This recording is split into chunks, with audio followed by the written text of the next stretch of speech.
Welcome to Awesome Movie Year, the podcast where we look back at an awesome year for movies, which is every year. My name is Josh Bell, film critic and writer, and my co-host. I'm Jason Harris, comedian, filmmaker, interloper. Ooh, that's. Are you like gonna scare people I'm or going something? to places I shouldn't be, and then I'm going to express my opinions there and make my presence known. All right. Well, this is a place that's really creepy sounding. This is a place where you should be and you should express your opinion, and even more so because in this season we're looking back at the films of 2007, and this episode is about Jason's personal pick, which is what? It's Juno. Yeah. I like this movie so much I named my dog after it. I have a dog named Juno. You do indeed. That was one of my important points to bring up in this episode. Everybody should know the big things about the movie, you know, the Oscar nods and how much money it made and what my dog's name is. So yeah. I feel good about it. Of equal importance. Yes. Juno's going to like me one of these days. my dog, he's talking about my dog, not the film. Yeah. Dave met my dog and she barked. And, you know, it used to be people thought my dog was racist because it would bark at, different minorities. But as it turns out, my dog, like me, hates people of all backgrounds. All right. Well, that's a good way to start this episode. Because it doesn't matter what your background is. That's what I'm saying. Right. Yeah, everyone is equally terrible. I will hate you based on your personality. I don't care about your background. Yeah, that's great. All right. Such an upbeat beginning to this really lovely, fun movie that you picked because you're such a lovely, fun person. This is a lovely, fun movie, isn't it? You know, a lot of moldy peaches in the background there, upbeat indie pop going for you, and really punchy dialogue. Very, very punchy. You know, some good indie filmmaking techniques from the director. There's a lot going on here. There is a lot going on here with Juno. It premiered at the 2007 Toronto International Film Festival. And is another, we've talked about a few of these, I think, with indie films. It had a small budget of $6.5 million, made $231.4 million at the box office. So it was a massive box office hit. It basically made its money back in 20 days, and 19 of those days were limited release days. So on its first wide release date, it made its money back. And do you have the Ebert? I know you love quoting Ebert. Do you have his quote from the Toronto premiere? I have an Ebert quote, but I don't know if it's from the Toronto premiere. I think is it the one he talks about at the premiere. He says like something like he doesn't remember a standing ovation of such sustained length and warmth for a film. So people love this movie right from the jump. They really did. And I think it's easy to forget now how big a deal this movie was. Not just for Oscars and whatever, but it was like this cultural phenomenon. Yeah, it really was. I mean, dude, the soundtrack, right? Like kept, now if you were like, hey, a soundtrack's going to become number one in its third week of release after, be like, what are you talking about? Music's dead. Let's move on. Taylor Swift's rules everything. But yes. Yeah, no, this became a very big deal that was in the zeitgeist and, had its backlash because of that as well. Yeah, there was that too. But before the backlash, or maybe amidst the backlash, it was nominated for 4 Oscars, including Best Picture, Best Actress for Ellen Page, Best Director for Jason Reitman, and Best Original Screenplay for Diablo Cody, which she won for her first ever screenplay. And, should she have won for Jennifer's Body? Debatable. No. Oh, okay, no. I'm going to answer that right now, and the answer to that is no. Okay. Yeah. No, she's been so up and down, and I'm sure we'll talk about that in the legacy section. She's done at least one other amazing piece of work with Jason Reitman and one other horrible piece of work with Jason Reitman. We will talk about that. But yeah, she herself was, so many of the people involved in this movie were all becoming pop culture sensations as it came out.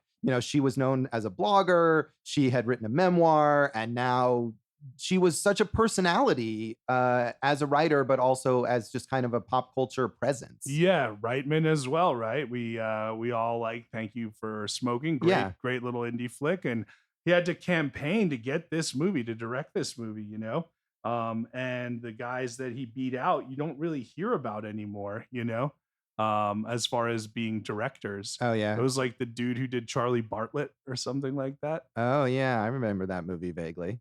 exactly. And then and the dude who directed it, who was the director of it. Yeah, right, exactly. So, but he won.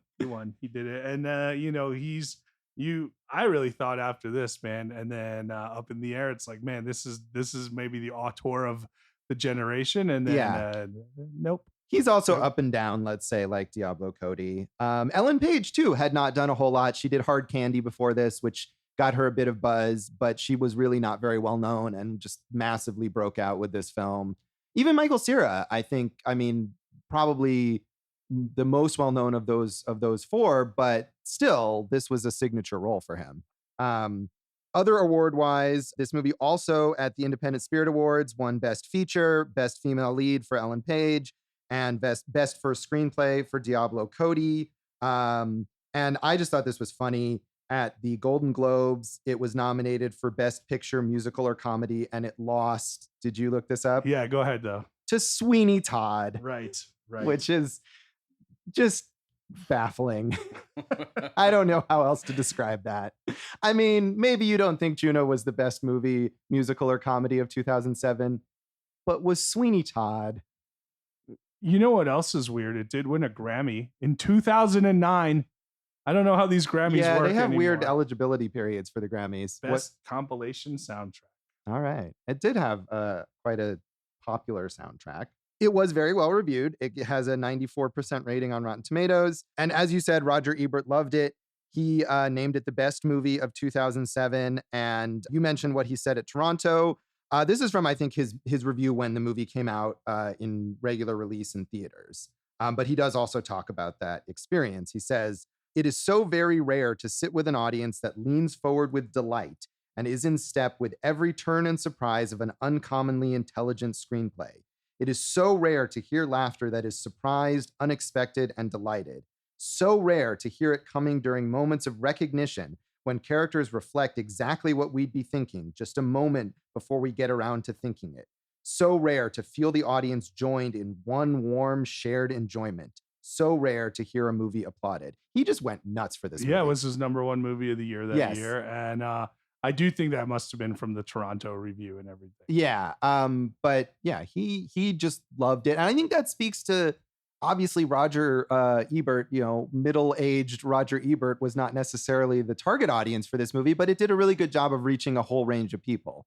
Yeah, it totally did. Yeah. Dana Stevens in Slate said, "Juno is a wildly appealing heroine, a bright, tart-tongued girl with a self-possession beyond her years. But what saves her and the movie from foundering in a sea of snark is Juno's slow realization that brains, wit, and good taste in music aren't enough to get her through an experience as life-shaking as pregnancy." And I think that's one of the good things here too, is that it starts out with this very stylized dialogue, and you think it's just going to be this snarky comedy, and there's a lot of real genuine emotion in this movie. And I think I actually watched this movie twice in 2 days on this run. Wow. Because I couldn't figure out how much I liked it, so I had to watch it again. But one of those reasons is because that first scene where after the credits, which the credits are awesome, the rotoscope credits. Yes, they are. Reitman used to be amazing at opening credits. Yeah. So and then she goes into the convenience store where she's pretty much trying to give herself an abortion by drinking all that Sunny D. No, she's just trying to pee so that she can take her pregnancy test. No, that's a homemade way of getting rid drinking of Sunny Delight is? I think drinking orange juice or something. Oh, okay. I totally missed that connection there. Yeah, but anyway, there's that scene with her and the clerk is Rainn Wilson, and that is the most heightened dialogue in the whole movie. And that one, I probably liked it in 2007. Upon rewatching, I was like, nah, this just doesn't feel like. I think once we get out of that sequence, the movie becomes better. And I could see why that scene was so famous, that was probably part of the backlash against it. Right, yes. And that is a perfect segue into a negative review that I got here from David Edelstein in New York Magazine, who said, "Maybe they're just desperate to make their film a Chick Rushmore or Garden State, a movie that confers hipness on teens, that makes kids want to use the same slang and snap up the soundtrack and buy the vintage Japanese comics and rent the hack-em-up DVDs it references. The filmmakers even lucked into the male lead, Michael Cera, of Superbad. Only here he's a whiny cipher. The relentlessly jokey banter of Buffy the Vampire Slayer is taken to a screechy new level. Every character's wisecracks come from the same place, like in Bad Neil Simon. Oh, you sound like you have such a good sense of humor, dude. Yeah, I mean, I don't agree, but I thought it was interesting to kind of throw in that perspective, because I can see how if you're not on board with the stylized dialogue, you would just hate this movie. The ship goes down fast and it sinks the whole way, you know. I can see that. I honestly don't hate that review. I like the movie more than that. Yes, no, I agree. But I think you can certainly look at it that way. And I have seen other movies which have similar kind of stylized writing that just drives me crazy and I can't stand. Like what? Like David Mamet movies, for example. I can't stand David Mamet. David Mamet is the voice of young single teenage pregnant. Well, yeah, not that aspect, but just the very artificial sounding dialogue that's delivered in a kind of artificial sounding way, and that's the point. And in that context, it just doesn't work for me. When did you first see this movie? I don't remember. I honestly don't remember. I gotta feel like I must have seen it in the theater because it was such a big deal, and I remember like that I was, you know, just a few years into stand-up comedy, hanging out with a lot of hipsters. And this was like about the time when hipsters became, and that has nothing to do with stand-up comedy, but like that was just the scene I was in. But like this 2007 was probably the time where hipsterism was becoming mainstream, right? You know, so Sure. I'm guessing like I heard about it at like a bar and people were like, the Moldy Peaches is the soundtrack, and like, you got to see it. And I probably went and saw it. But yeah, you are such a sheep. Yeah, I am a sheep. Like when people say you should go do something that you'll enjoy, I'll be like, yeah, I'm going to do that. Yeah, because I like enjoying things. Yeah, so. what a lame-o. Fair. But I don't remember when I first saw it. I just know I've seen it a bunch. Yeah, I looked this up, and I did first see it at a press screening. I was doing film reviews at the time and wrote a nice positive review of it. I remember having really liked Thank You for Smoking. So I was excited about seeing what Jason Reitman was going to do next. Of course, I didn't know anything at the time about Diablo Cody. I'd also seen Ellen Page and Hard Candy, so I think I was looking forward to that aspect as well. And, you know, I was looking because I read my review, which was generally very positive. And I was wondering, did I put this on my top 10 list for 2007? And I did not. But I think it probably came close to it. Do you think if you were to regrade now, would you give it 4 stars back? I gave it 3.5 stars, and you know, spoiler for our later rating, I'd probably do the same, but I like it. I mean, and I'm stingy with the stars, so oftentimes my top 10 list for a year includes a lot of movies that I gave 3.5 stars. So looking at that list, I can't remember everything else that was on it, but I think there are probably some things that I would think now, like, well, that probably wasn't as good as Juno. When was the last time you saw it, Dave? You know, it's funny you said about how you don't remember if you saw it in the theater or at home first, but I don't remember either. I don't know why that I have that block, but I definitely saw it around the time it came out. You know, that's the last time. Did you? Oh, so you didn't watch it in anticipation for this podcast? You probably could have imagined that. No, I did not. Yeah. Jason watched it twice, so he watched it once for him and once for you. Thank you, Jason. But you know, that goes back to those reviews that you were mentioning. I watched it and I was like, man, I think I like this movie. And then I watched it again and I was like, yeah, I do like this movie. All right. Well, that's a good perspective to have. And we'll come back and talk more about how much Jason did or did not like this movie. And you too. And me too, when we return.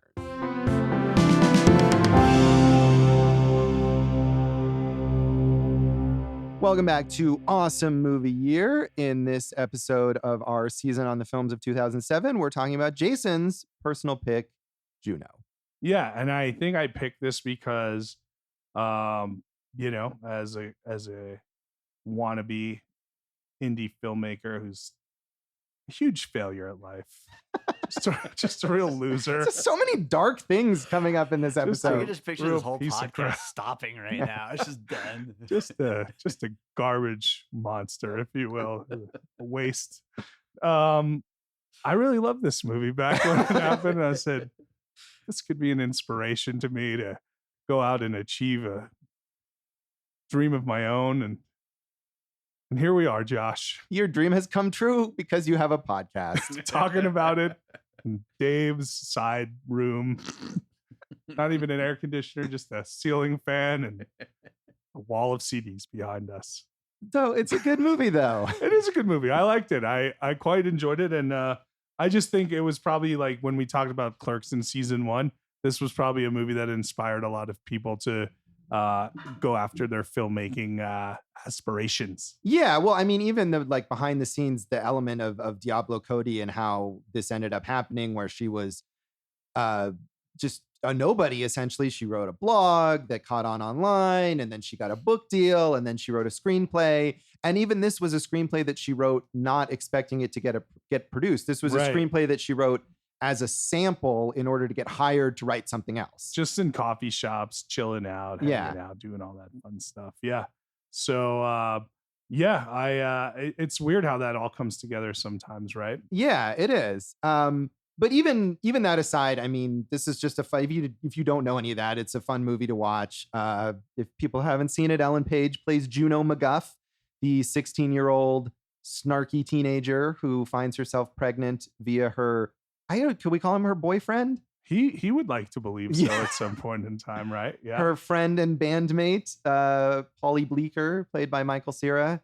And she decides that she's going to give the kid up for adoption and give it to this lovely couple played by Jennifer Garner and Jason Reitman. But first she's going to get an abortion, which they talk about very casually. And I thought that was a good sequence right away, where she and her friend Olivia Thirlby, right? Yeah, Olivia Thirlby is great in this movie and is someone that I always think should have been bigger. Yeah. I agree. The whackness, come on, bro. Yes, I do like the whackness. Yeah. So they're just like, are you going to take care of it? Where are you going to go? This place or Women Now? And she's like, I guess I'll go to Women Now because I help women now. Right. So that was fun. So she goes to get the abortion, and one of her classmates is protesting and can't phase Juno until she says, the baby has fingernails, and that, which I love. It's such a minute detail, but so specific that's the one where she's like, yeah, no, I'm gonna give birth and give this baby up. Yeah. And as opposed to seeking out various families like North did. Oh man, bring it back to North. Call back to season 1. No, she finds the couple she wants, and therein lies all of our pivotal relationships. Yeah. But yeah, I mean, I think I like the way it treats abortion. That was a huge controversy about this movie at the time and kind of going forward. But I think it balances things really well, that it's not saying that abortion is bad or that no one should have an abortion. It's giving Juno as a character, as a specific person, her own choice that she makes based on her own personality. And it was kind of adopted, no pun intended, by both pro and anti-abortion groups. And Reitman had said, like, it's good that everyone can feel like they own this movie. But, this goes when we talk about the legacy later. One of the things is Diablo Cody recently said, based on all these new, very strict anti-abortion laws in like Georgia and Alabama, that she would not have written this script at this point in time. Right. Although I don't think she's saying that the script or the movie itself is that she regrets it or is ashamed of it, just that she wouldn't want to try and insert anything into that current debate. Right.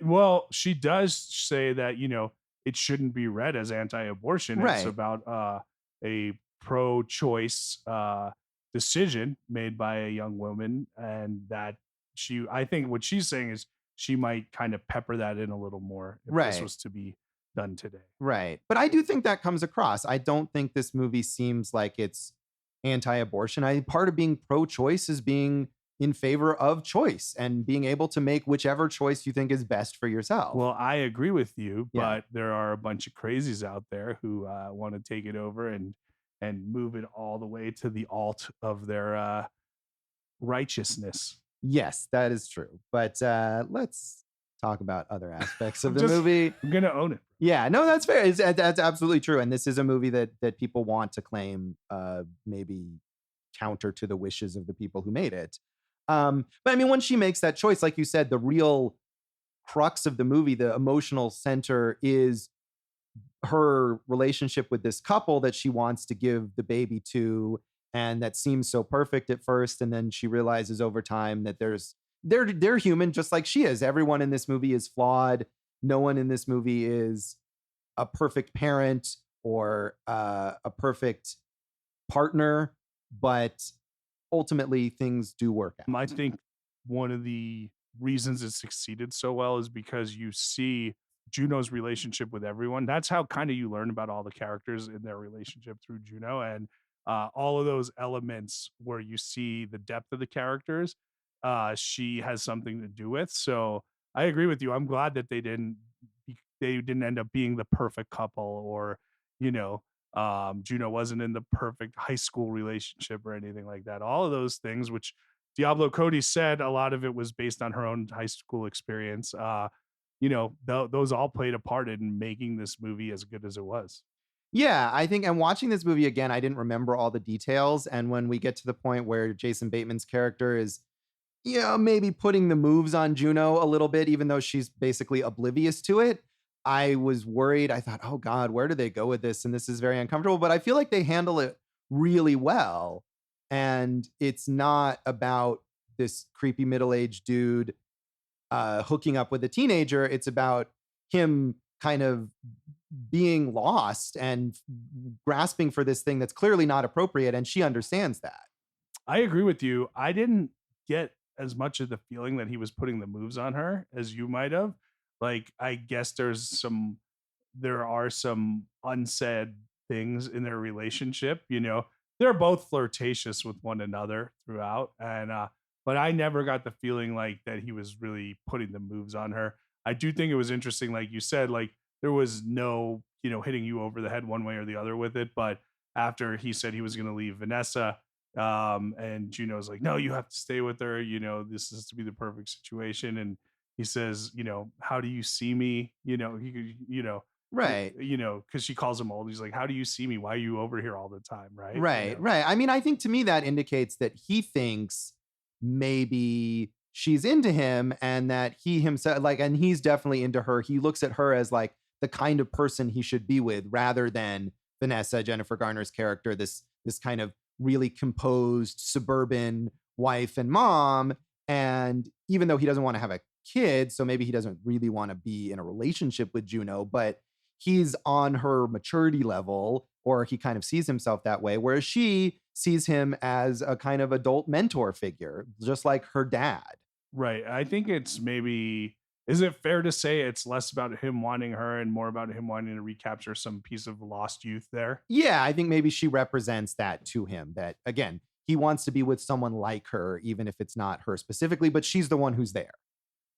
Yeah. Again, I'm glad they didn't go that way. And no one got inappropriate, I don't think, with each other in this film. Right. No. I mean, I agree. I'm glad that it didn't go any further than that. And I think it's a good way of illustrating that as a character, he's kind of immature, or he's definitely not in a place in his life where he can start a family and have a child, which clearly is where Jennifer Garner is and what she wants and will be very good at, as we see in those scenes where Juno kind of observes her from afar in the mall and realizes she is really cut out to be a mother. And that's some of the best scenes in the movie, is like kind of seeing Vanessa through Juno's perspective, and just kind of what a relief it is for her that she is going to have this baby and it's going to end up with good parents, or in this case a good parent. Yeah. So, but she tells Bateman, she's like, hey, you can have this baby and things will just be better for you guys. And like that, as mature as she is for 16, that shows a level of immaturity, or not even immaturity, like naivety, yeah, right? A lack of worldly understanding, shall we say. Yeah, I mean, she presents herself as this very mature person in the way that she speaks and the way that she's acting towards Jason Bateman, in that she's like, oh yeah, I'll educate you about music, which is kind of laughable because not only he's older than her, but I love how her big discovery that she's showing him is All the Young Dudes by Mott the Hoople, which is an extremely famous song. Right. I wrote that down. Like, Jason Bateman is a composer. Like, he composes jingles, but he used to be in a rock band. It's like, why wouldn't this character know All the Young Dudes? Well, he does know it. I mean, as soon as she plays it for him, he's like, oh, I know this song. I danced to it at my prom. But it's so weird that she would think that he wouldn't know it. Right. So. Well, again, because she has, like you're saying, this sense of herself as being mature when really maybe she's not entirely. And she does, like, she is like that. I'm 16 and I like punk music. My three favorites are the Stooges, Patti Smith, and the Runaways. Right. And it's like, we're really, look, I like all those acts. especially Iggy, but like we're not really digging deep here, you know? So Right. and the other thing is I thought that moment was and if we're gonna talk about the backlash again about trying to be too cool, right? Like when she says those are her 3 favorites, Reitman decides to insert black and white photos there. Yeah, And it's a like, little much, maybe. yeah, it's like, okay, you like just talking about them is not enough. Now we have to show like, look at how cool these people were on stage, you know? Right. Which we don't do throughout the film a lot. So if ever, Yeah, and I think that's the only thing. And even when they're watching like the Herschel Gordon Lewis movie that he shows her, I don't know if we ever see maybe a brief clip of that. Yeah. The horror film. But yeah, I mean, I think you could argue to give Reitman credit that is part of an illustration of Juno's sense of herself as being super cool, and maybe she really isn't that cool, and she has to kind of learn. And that's a big. I mean, we're saying her relationship with the couple is the emotional center of the movie, but I think as much as that is her relationship with Bleecker, and she has to learn to appreciate him and to see him as a person who has as much emotional investment in this pregnancy as she does, and that she's kind of dismissed throughout the film. And that's a really sweet relationship. It is a sweet relationship. I do think they played it a different way, like because he's so I don't know if I want to say laid back or just accepting of whatever she's gonna do, but he never really makes his case for like, hey, I want to be more involved with what's going on here. But he is very supportive, and yeah, he's Michael Cera, man, just killing the game at this point in time. Dude. Yeah, he's very good at playing the Michael Cera character, and that's very much what this character is. But I think, I mean, you're right, he doesn't assert himself, but that's part of the character, that he's just so bowled over by her in general. I mean, even before she gets pregnant, he's just in awe of her at all times, and she takes it for granted. Right, she does. Going back to the Bateman reveal that he's leaving Vanessa and everything, I thought maybe my favorite scene or my favorite part of Ellen Page's performance was when she's driving home after that and she has to pull over on the side of the road, and like the gravity of everything falls on her, and she's like, this isn't going to work out the way I wanted. How can I fix this, or how can this work at all? And she's just crying in the car by herself, and then she has that kind of like, all right, it's time to go on, which was not a scene that was originally supposed to be in the movie. They just ended up shooting it, and I thought that was one of the most effective scenes in there. Yeah, and that's a scene with no dialogue, and this is a movie that's really all about the dialogue, that people remember that the most. But her performance is so good that she can deliver all those tortured kind of mouthful lines really effectively, but she can also get you into that emotional life of that character without saying anything. And you see just like all these like different levels of her and who she is, like in every aspect of that relationship with Bateman and Garner. Vanessa and what's his name? The character? Jason Bateman. No, the character's name. I don't remember. All right. Well, anyway, like, you know, the first time she meets them, like they have their like attorney there to like kind of work on the papers. Yeah, I remember her name wasn't it Goethe or something? It's Gerda Rouse, and like the first thing she just does, like, and this is our attorney, Gerda Rouse, and Juno just goes, Gerda Rouse, like you would as a teenager, like really funny stuff there, you know. Yeah, it's a very funny movie. I mean, we're talking a lot about the heavy emotions of it, but especially in that early going, like it's funny. Oh yeah, I mean, and the way they work the trimesters as different seasons is great, you know. So trimester 2 is winter, right? And the way that sequence opens is you see Michael Cera running, because the track team is a big deal in this, and one of his teammates is like, hey, did you hear Juno's pregnant? He's like, yeah, I heard something about that. And he goes, oh, did you hear it's yours? Like, such a cool little like high school line, right? Right. Yeah, there's great high school stuff in this. The dynamics are very funny. And Michael Cera, as you're saying, he's always funny. He's great at underplaying things. That's kind of his thing. And Juno's parents, who we haven't mentioned yet, J.K. Simmons and Allison Janney, very entertaining, and a very good balance of the humor and the emotions that we see how much they care about her. They're both so sweet and loving, and they both went on to win Oscars for being complete dickheads. That is true. That's a good point. Yeah, because they're both great actors who are incredibly versatile. And you know, it took Allison Janney a few more years to kind of catch on, but I feel like this was the one that kind of jumped J.K. Simmons to the next level. Yeah, it might be. I'm not sure what else he was doing around this time, but I mean, he's always been like a great character actor. I mean, he shows up in so many things, and he's in plenty of movies that maybe aren't very good, but he's going to be a highlight of whatever it is. By the way, Bateman's character is Mark. Thank you, Dave, for looking that up. Oh, wait, I had to do it on my own while I'm doing this podcast. Well, Dave, I can't carry everything. You succeeded. I didn't think it was the most important detail, but yeah. Why do we even have him here, Josh? There's so many good reasons. You're right.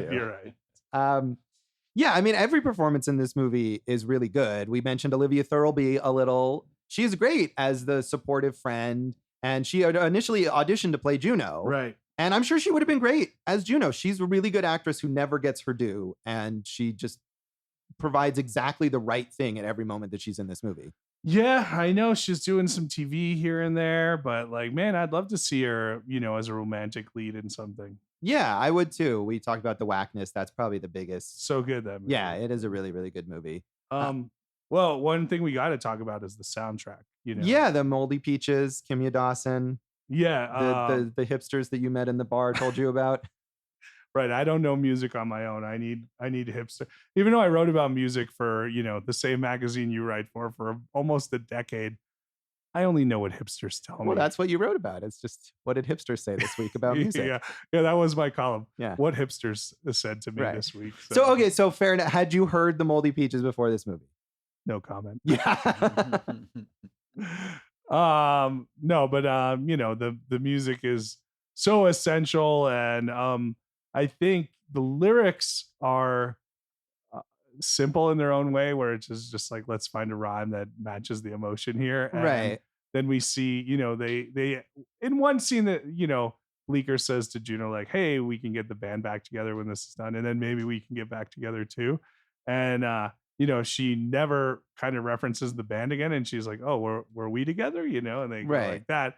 But then the last scene is that awesome scene where they're playing that Moldy Peaches song together, and you we know they're together at that point in time. That was great. That was a great way to end the movie. Yeah, it is. And you see how good their relationship is. Not only they perform together, they play the music together. She kind of gives him a little kiss. You can tell that the dynamic that they have, which is throughout the movie, even when they're not romantically together, you can tell how in sync and connected they are.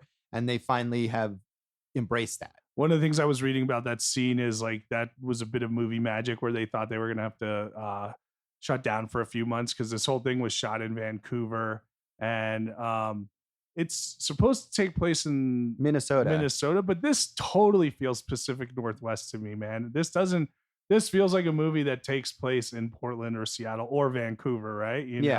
The scenery and the environment and everything. And so this was, cold, rainy season, and they just happened to catch a perfect day of sunlight. So they were able to shoot this during the regular schedule, as opposed to coming back to it a few months later. Yeah. And it's a really nice way to end.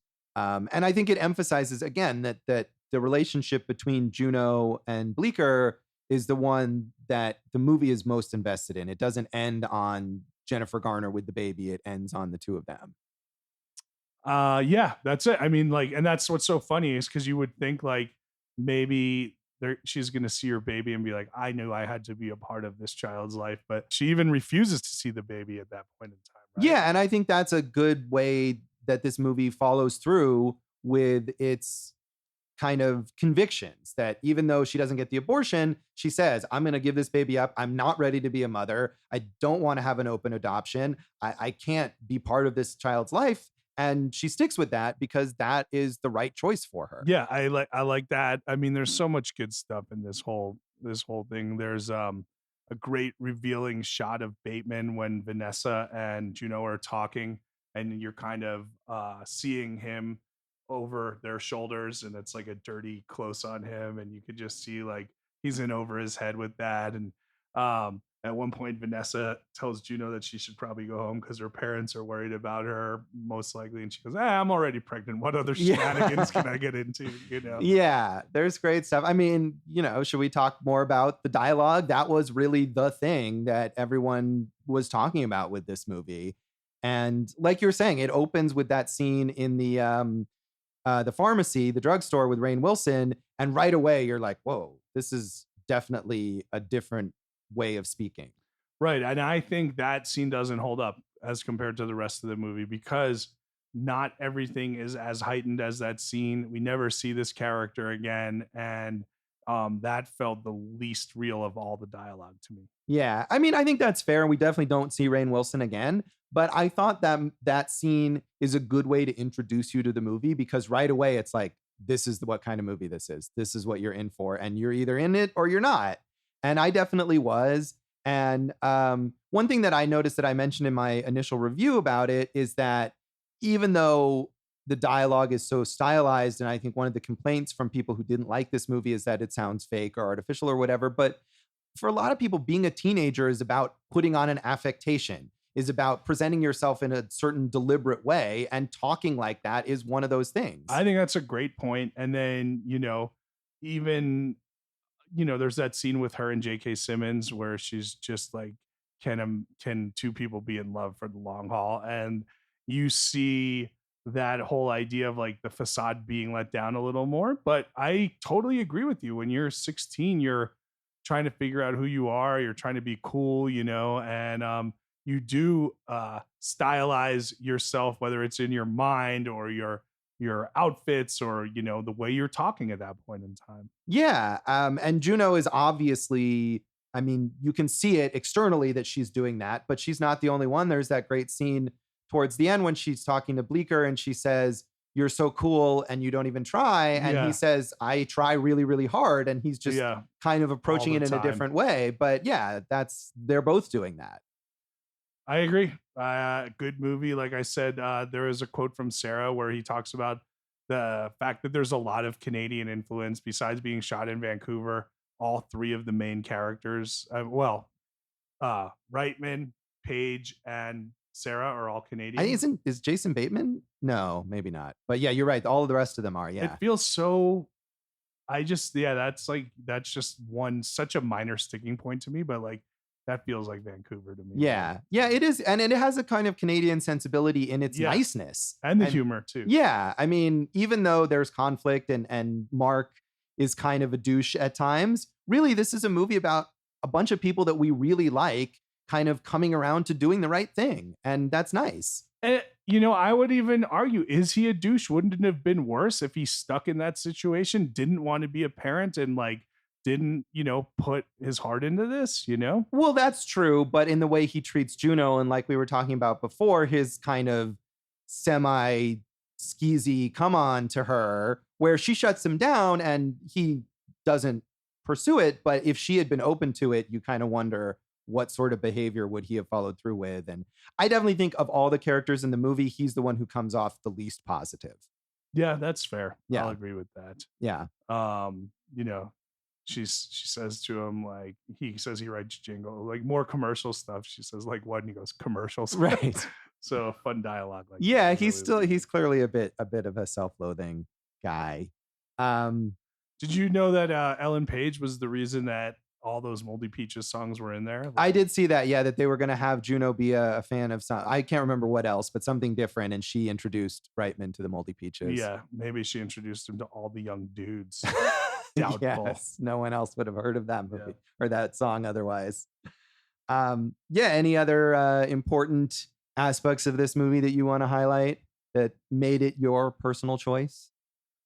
I just think it was so different than anything else that had come out at that point in time. And, we've covered Baumbach and, I love Wes Anderson. You don't, although you got to admit that Michael Cera intro segment is very Wes Anderson. Yeah, there's a lot of that stylization and the way that it looks and the kind of symmetry of the way the track team is dressed and things like that. It's interesting because I know we're going to get into Legacy next, but you almost felt like this was that next guy, right? That Reitman or Cera? Reitman. Yeah. Right. To go in that Wes Anderson, Baumbach, Reitman, kind of like young filmmakers, auteurs who have something to say in their own special way. And then, man, it's just been so up and down since then. It has been up and down, but there have been other ups. So I I feel like this is the second movie in this season where I'm going Babies? to ask you out of fetuses. Yeah, because what was that?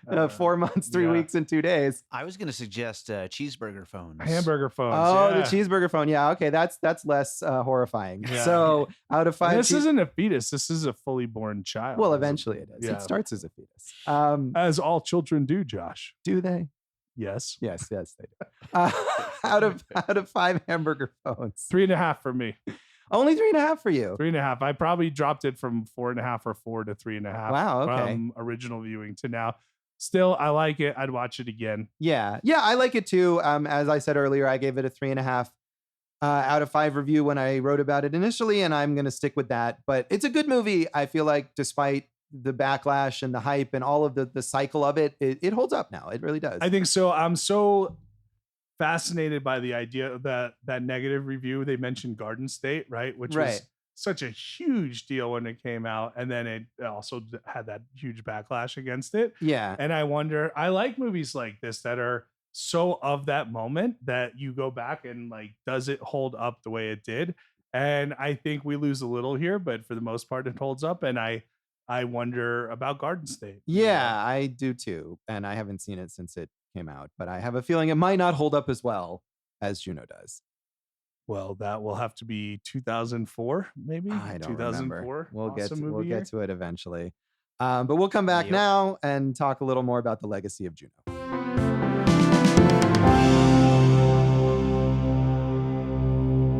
Hey, I'm Danny. And I'm Jazz. And together we are the Feature Podcast, where we talk about movies and everyday life. Be sure to listen to us on Stitcher, SoundCloud, Google Play, and iTunes Podcast Network. And be sure to follow us on social media at Twitter and Instagram at The Feature Show. And Facebook, it's The Feature Show with /Danny and Jazz.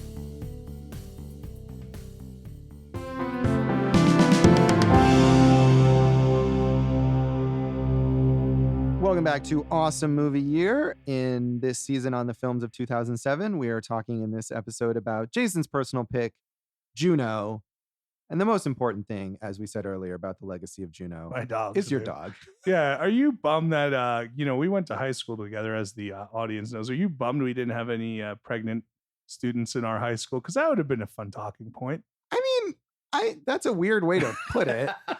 Am I bummed that none of my classmates ruined their lives by getting pregnant as a teenager? They might not have ruined their lives. So. Yeah, no, I can't say that's something that ever crossed my mind. It just seems like, every high school has like that one pregnant person. Okay, but who specifically do you want to have gotten pregnant? Yeah, no, give us the let's just cut I'm just all of saying, this off. every high school usually has that one pregnant person, and like, so and so's pregnant, is having the baby. What?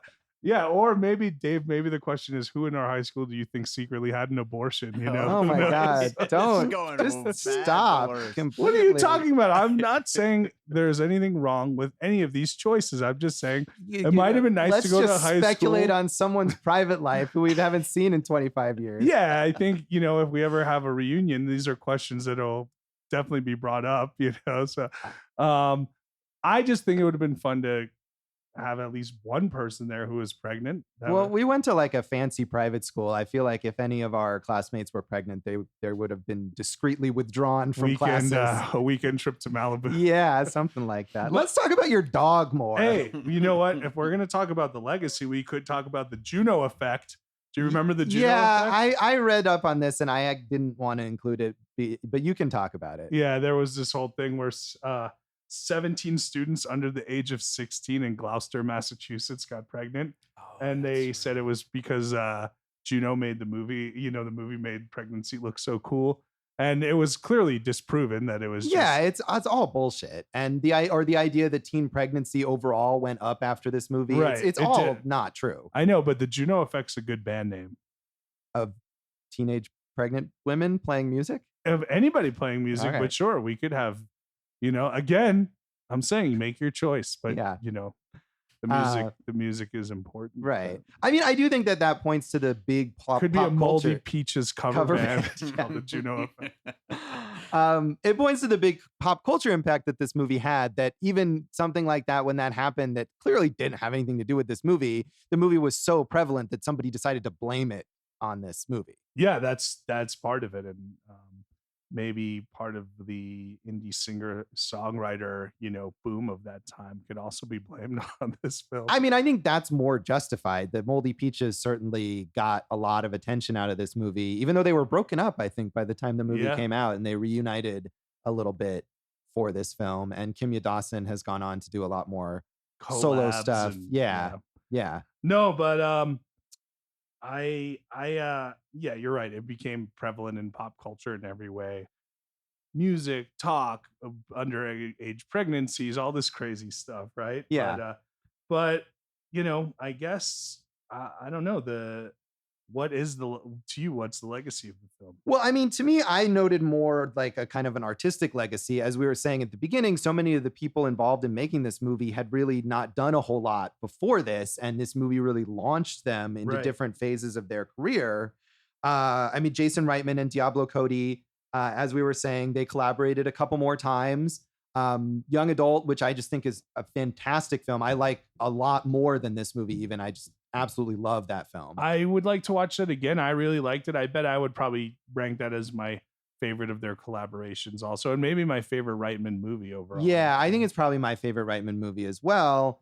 And then later on, more recently, they made Tully, also with Charlize Theron, who starred in Young Adult, and which I was not a huge fan of, Tully, and it sounds like you didn't like. Holy cow, is that a piece of garbage? That is a horrible, horrible film. Yeah. That's a movie I liked a lot about that movie. It's a movie that has a giant twist that I thought just completely ruined it. But I liked a lot of what led up to that twist in that movie. And I think you can view Tully in a way as a sort of spiritual Companion sequel piece. to Juno. Yeah. I'll stick up for Tully. I actually kind of liked it. Yeah. Well, a lot of people did. I mean, it was a very well-reviewed movie at the time that it came out. Was it? It was. Was it? Yes. Was it? But as you said, both Jason Reitman and Diablo Cody have had very up and down careers since this. I mean, Reitman really was still on an upswing after this movie. He did Up in the Air, and then he teamed up again with Diablo Cody for Young Adult. And then he made Labor Day and Men, Women, and Children. And I actually haven't seen Men, Women, and Children. Me neither. It was just horribly reviewed. And Labor Day was definitely not good.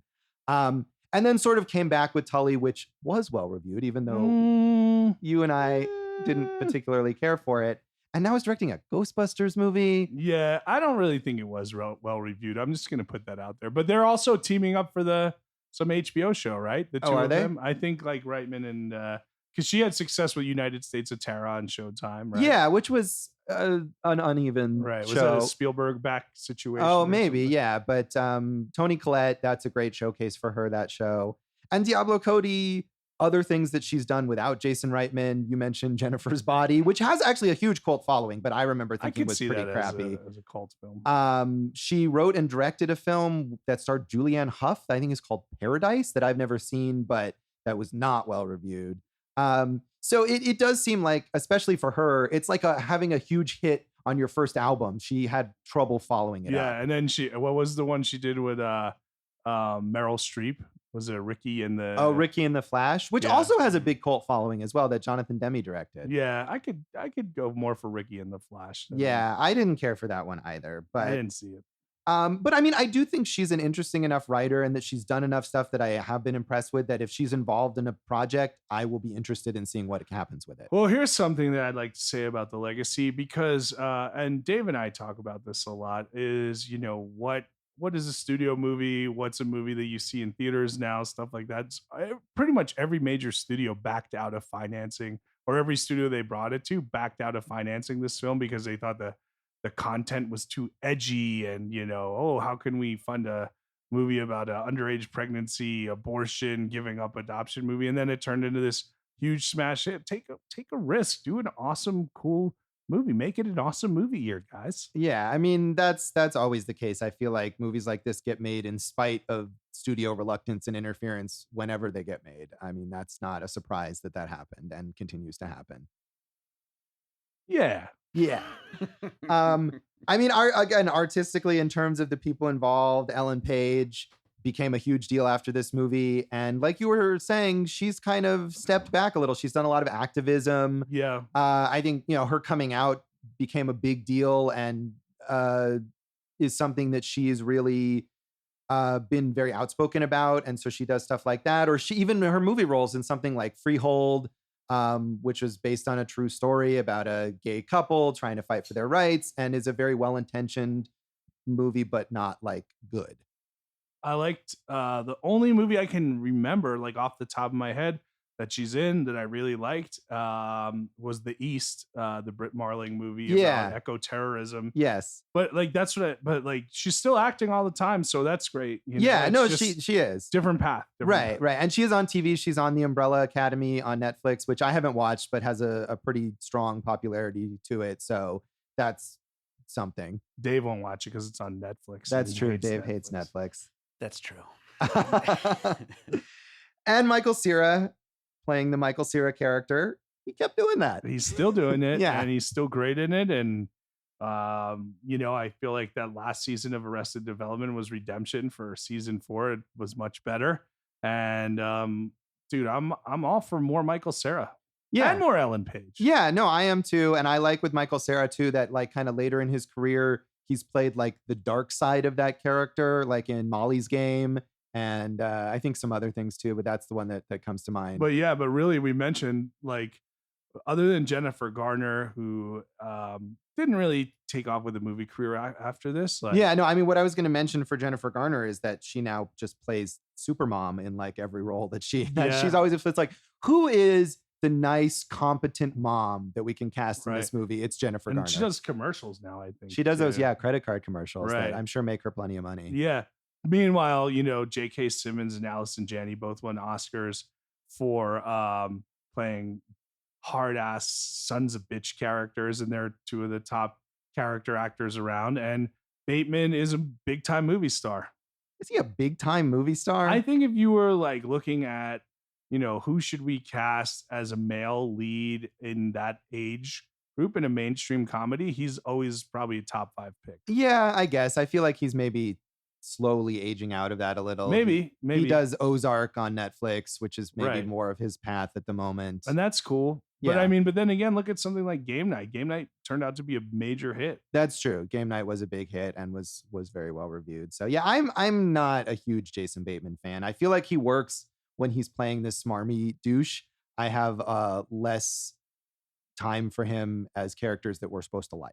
I'd like to see him do a little, I've never watched Ozark. I'm sure that's a little different, but even here, he's like, a very more restrained version of, the character that we see him play a lot. Yeah, he is. I would say he's, again, maybe kind of my least favorite. And then maybe that's partly because that character is the least likable. Yeah. So that's kind of my thoughts on it. Did you have any other legacy thoughts to add? No, I, watch the movie. It's worth watching as a timepiece and to see where you would fit it in today's movie landscape. Yeah, I agree. It's definitely worth seeing. So that's Juno. That is this episode of Awesome Movie Year. You can follow us on social media. You can follow us on social media. I think I sounded a little hesitant about that, but it's true. I'm gonna be very, affirmative about that. Yes, you please. can follow us on social media. I feel like you should do this one like talking to the kids, like be cool in this plug. Yeah. Hey, you guys like the social media? Let me tell you something. I got a few socials for you to follow. AwesomeMovieYear.com. That's right. It's a website, everybody. But you're saying, what if we want to connect with you on a different platform? Got you there too. On Facebook, we're at Awesome Movie Year. On Instagram, we're at Awesome Movie Year. And yeah, we got Twitter too. Awesome Movie Pod. How's that for you, guy? I feel like he just thinks that talking slower is how you talk to kids. I have a kid. I would talk to my kid in a normal tone of voice. There you go. But and then I'm Jason Harris Comedy or Jay Harris Comedy on all that stuff. Go for jason.com. I am at joshbellhateseverything.com. Josh Bell Hates Everything on Facebook and Signal Bleed on Twitter. Yeah. And check out our producer David Rosen's awesome podcast, Piecing It Together. Yeah, let's how you hear how you talk to kids. I'm not going to fall for this trick here. I just check out Piecing It Together wherever you listen to this and find us on social media at Piecing Pod. What's up next, Jason? Next, Josh, is, man, one of my favorite movies ever, dude. We're going to do a Sundance winner, but not the Sundance winner. We are going to do the, what was it? What It's did it win? the World Cinema Audience Award winner from Yeah, Sundance. so it didn't win Grand Jury, but it won the World Award. Bigger than the Grand Jury. You win the whole world. So That's not what it means. oh, that's what I think it means. It's an Irish musical called Once, and we're gonna have a special guest in there next week too. Yeah, Megan Reardon, actor and singer who performed in the stage production of Once, will be joining us for that episode. So tune in for that, and thanks for listening to Awesome Movie Year. Thank you for listening to Awesome Movie Year. Make sure to follow Awesome Movie Year on Facebook, at Awesome Movie Pod on Twitter, and at Awesome Movie Year on Instagram. And if you like the show, review us and rate us with 5 stars on Apple Podcasts.